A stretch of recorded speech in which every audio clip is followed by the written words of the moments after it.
Hello అండి. Morning లేచి చూస్తే ఈ పురుగులు కనిపించాయి. ఎక్కడ చూసినా కుప్పలు కుప్పలుగా ఉంటాయండి.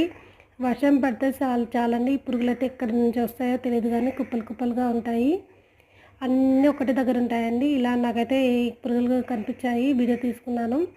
ఇక్కడ తొట్టిలో అప్పుడు నేను అల్లం పెట్టాను కదా! అల్లం చెట్టు అయితే వచ్చింది. అది చూపిస్తున్నాను మీకు. అలాగే పచ్చిమిర్చి సీడ్స్ కూడా వేసాను కదా! అవి కూడా మంచిగా గ్రోత్ అయ్యి చూడండి ఎంత పెద్దగా అయ్యాయో. పచ్చిమిర్చి కూడా బాగా పెరిగింది. అలాగే ఒక తొట్టి ఖాళీగా ఉందని చెప్పి అందులో మెంతులు చల్లాను. అవి కూడా బాగా మొలకలొచ్చాయి. ఇక మందారం చెట్టు అయితే నా దగ్గర ఆల్రెడీ రెడ్ కలర్ ఉంది కదా! గంధం కలర్‌ది లేదు. ఒక కొమ్మ కనిపిస్తే చెట్టు తీసుకొచ్చి కొమ్మ పెట్టానండి. చూడాలి అది బతుకుతుందో లేదో. ఈ సీజన్‌లో గార్డెనింగ్ చేయడం అంటే చాలా ఈజీ అండి. ఎలా ఏసినా మనకి తొందరగా వస్తాయండి మొక్కలైతే. ఇవి మొక్కజొన్న సీడ్స్ అప్పుడు వేశాను కదా! అవన్నీ